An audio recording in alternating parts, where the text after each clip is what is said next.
que o CPV criou uma cultura, né? Essa cultura tem a ver com uma metodologia que foi desenvolvida que transformava o agente social que coordenava a luta já numa pessoa preocupada com a documentação e com a memória dessa luta. Essa vocação que era do Frei Romeu de reunir coisas que pudessem subsidiar o próprio movimento operário, o movimento popular e social, e ao mesmo tempo servir de referência para outros movimentos ou para a própria reconstituição histórica dos movimentos, isso é um fato único, num país onde a preservação da memória também é algo muito secundário, né? Algo que encontra uma série de obstáculos. Há um acervo grande que precisa ser preservado e precisa ser recuperado pela sociedade.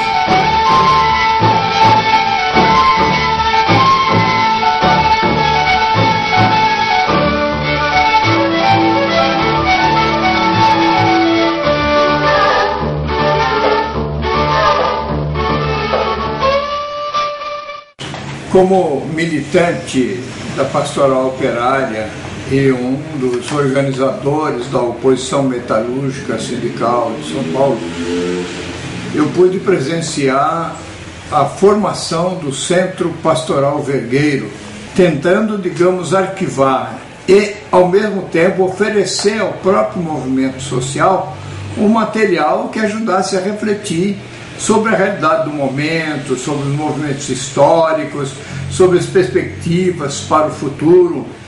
E isso começou ali no ano de 1973, que vinha, portanto, logo após a formação da segunda chapa da oposição metalúrgica de São Paulo. Tanto que o CPV tem os acervos já daquela eleição sindical aqui em São Paulo.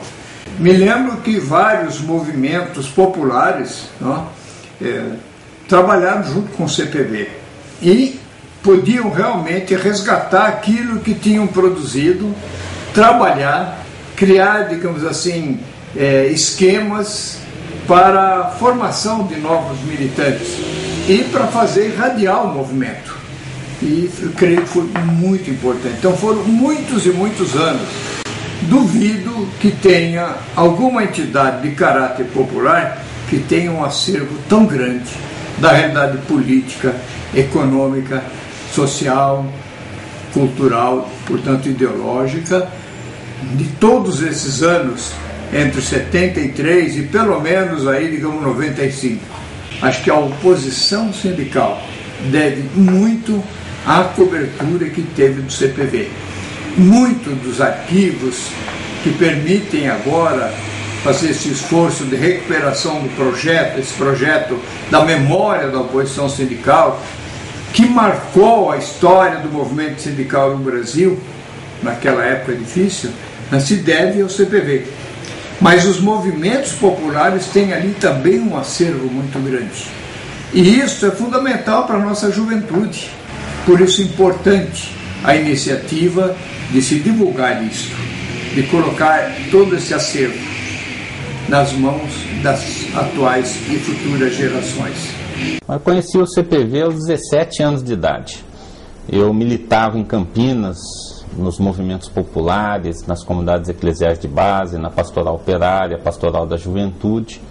E nós começamos a criar um centro de documentação e comunicação a partir de 1980, inspirado naquilo que a gente via no CPV, integrando uma rede de entidades que se multiplicou no final dos anos 70 e nos anos 80, que tinha no CPV uma referência de uma instituição séria, de um acervo confiável, de uma metodologia tanto de documentação quanto de capacitação de lideranças em comunicação popular, que era uma referência para todos nós. Nós, por exemplo, militávamos no apoio às oposições sindicais em Campinas, e isso teve uma grande contribuição do CPV no arquivamento de todo o material, de toda a luta sindical de oposição naquele período em que a maioria dos sindicatos estavam na mão de pelegos ou de interventores ainda do regime militar. Eu acredito que o CPV tem uma enorme contribuição em períodos muito difíceis da nossa história, tanto no sentido de subsidiar, registrar, documentar e de uma certa forma fortalecer as lutas contra a ditadura militar nos anos 70, todo o processo de ascenso da luta de massas no Brasil do final dos anos 70 até o final dos anos 80, quando nós vamos ter a criação da CUT, a criação do PT, o fortalecimento do MST enquanto ente nacional de mobilização no campo, são fases que contaram com a lente do CPV apoiando, instrumentalizando, capacitando, permitindo, portanto, que essa história não tenha se perdido. São poucas as instituições que podem ter, como o CPV tem, essa memória tão viva, porque não é apenas a memória oficial, a memória que está nos jornalões que cobriram esses movimentos, é aquele acervo que vem do próprio movimento, da fala das suas lideranças, dos panfletos que eram distribuídos, toda essa dimensão que compõe hoje um dos direitos humanos fundamentais na luta política no Brasil, que é o direito à memória e à verdade. Essa história precisa ser recontada. Essa luta socialista, essa luta dos movimentos sociais, essa luta por conquistas e por direitos, com certeza terá e continuará tendo no CPV um aliado muito importante. Conheço o CPV desde a década de 70. Era um trabalho, de fato, admirável para aquele período e continuou, enfim, por obra de vários militantes, sobreviveu a todos esses anos. Pouquíssimas entidades têm um acervo tão representativo desse período da nossa história que dificilmente nós encontraremos em outros lugares.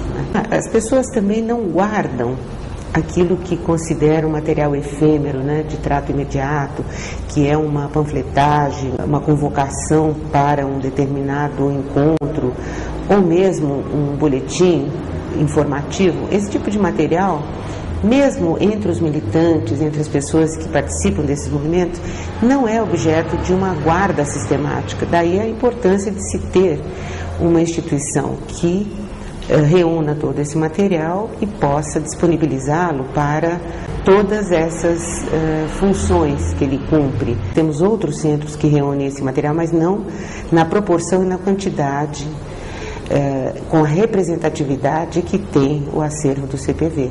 Daí a sua importância, a importância de contar com o apoio de entidades públicas e privadas, que ele sobreviva, né, a essa desmemória que graça entre nós. Acho que é um acervo inestimável e daí a importância de se manter esse conjunto na sua integridade, a serviço, né, dessas mesmas causas que justificaram a sua primeira reunião, e preservados para que nós possamos a qualquer momento fazer uma incursão aí pelo passado e recuperar esse tipo de atuação tão importante dentro da nossa sociedade.